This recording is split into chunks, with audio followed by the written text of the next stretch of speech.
Everyone's talking about U.S. immigration law, but nobody really knows how it works. I'm Rosanna Berardi.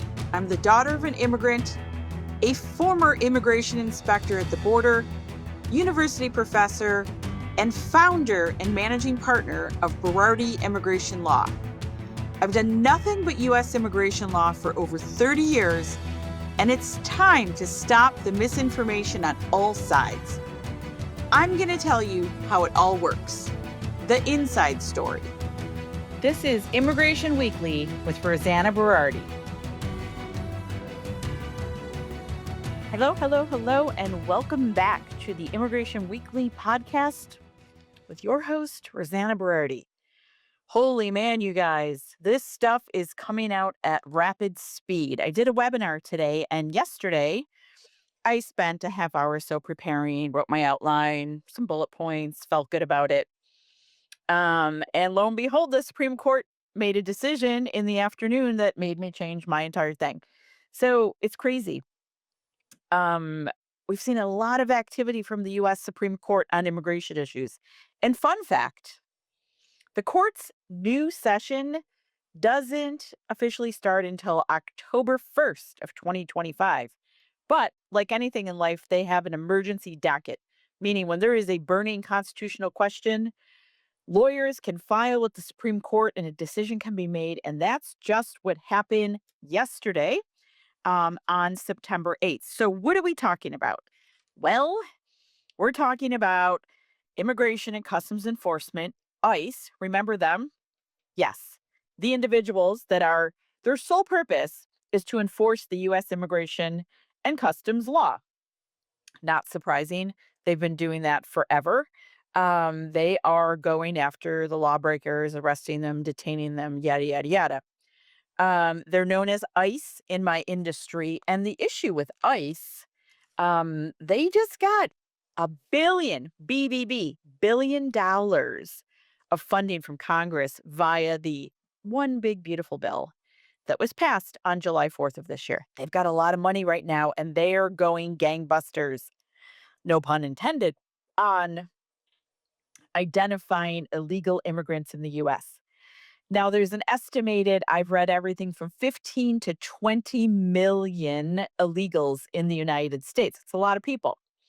So today we're going to look at the Supreme Court decision that's really reshaping immigration law enforcement. So where were we? Where did this come from? So ICE has been very, very aggressive this year.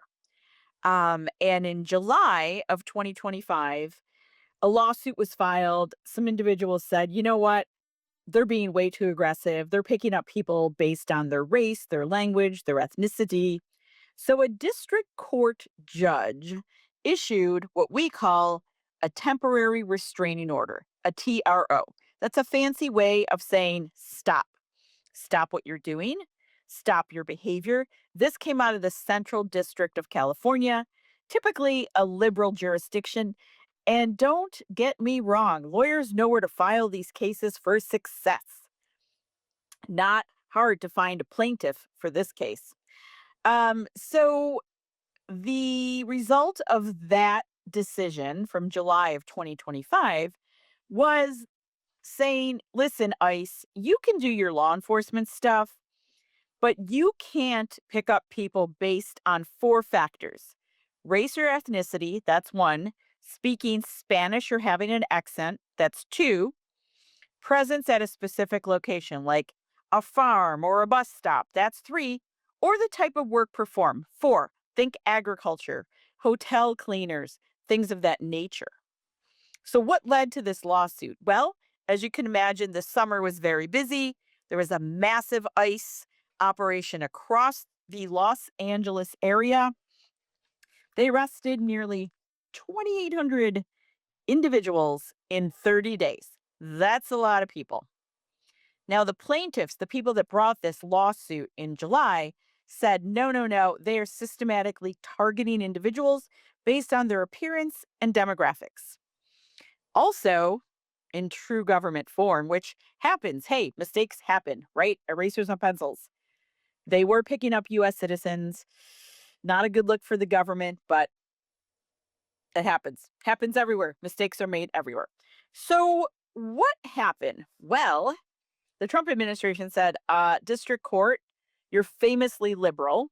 And District Court, we have a job to do in the name of law enforcement. So, we're going to ask the Supreme Court, the highest court in the land, to take your TRO and throw it out the window. Now, as I said earlier, the Supreme Court is on break right now. Their new session doesn't start until October 1, but they do have an emergency docket. So, when they decide these emergency issues, there's not a full, lengthy opinion issued. Usually, Supreme Court decisions can be 20, 30, 40 pages where we hear from the majority, we hear concurrences, we hear from the dissenting justices. None of that. None of that. Just a short answer because they're not in session. So, what did they say? Whew! Listen to the headlines on this one.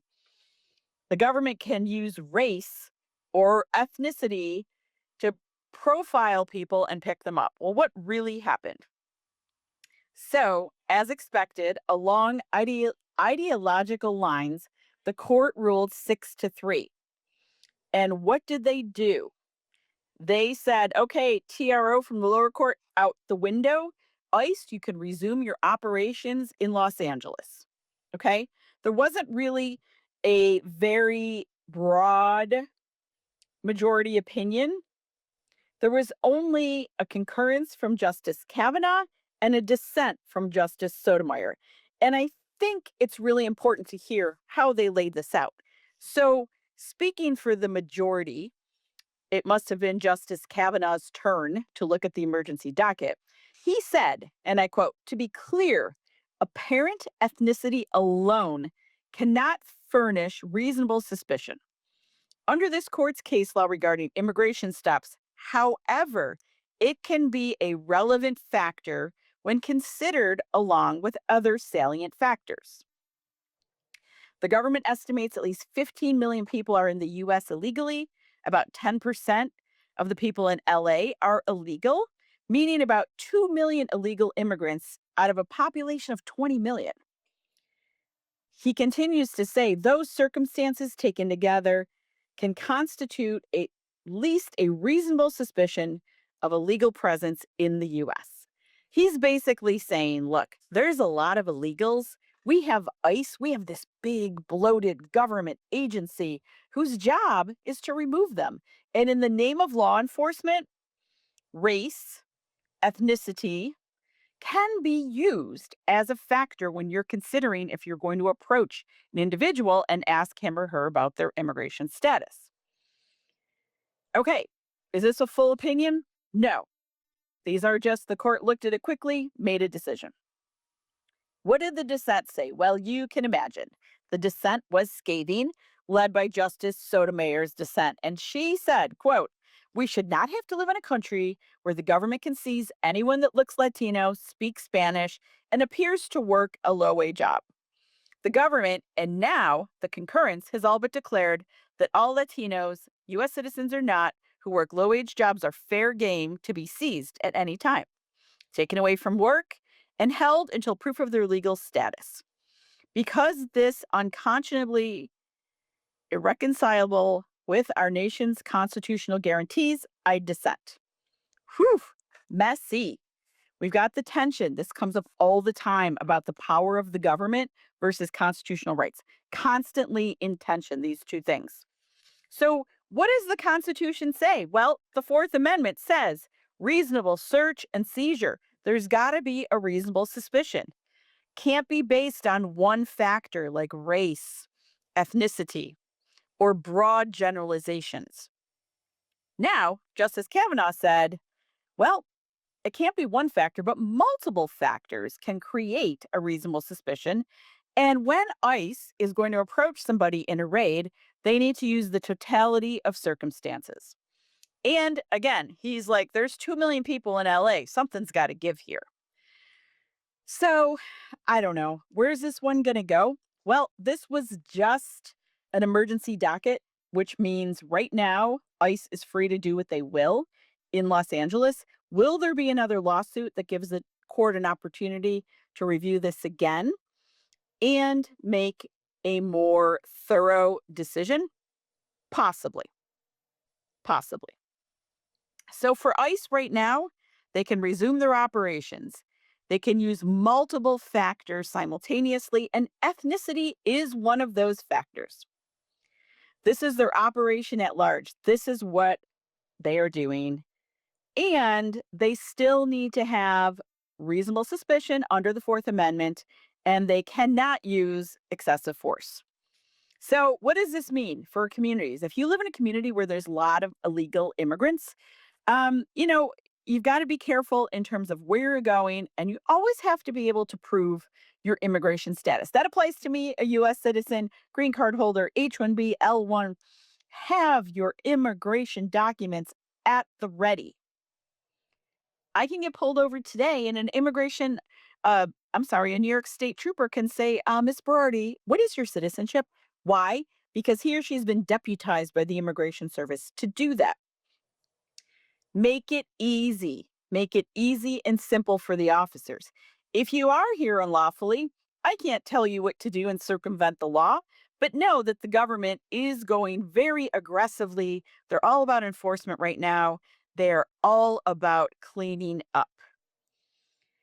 This one's a hot potato issue. We're going to see this in other metropolitan areas. Chicago is next on the list. Government is all about enforcement in workplaces, in community enforcement. They just did a big raid at Hyundai, got 600 people, about a majority of them from South Korea. There's definitely going to be litigation on this one. But today, what's going to happen? Today, ICE can go forward with their operations. Now, do we have the midterm elections coming up? Maybe. Will something happen in Congress? Maybe. Probably not. But this opinion, if anything, tells us that the court, the majority of the court, is sympathetic to law enforcement activity. We'll see what happens going forward. It really, really contributes to a significant shift in immigration enforcement. There's the Constitution and there are law enforcement priorities. Right now, the court is saying, okay, if we can do a totality of circumstances, the constitutional burden is met. Lawyers are going to be duking this one out for a long time, but for today, ICE has the power to continue their raids. Now, as I said, individuals, always make sure you have your immigration status on you. Employers, make sure your I-9s are up to date. Make sure you know who's working for you. This is not the time to monkey around with the U.S. immigration law. It never was. But right now, extra attention is being paid.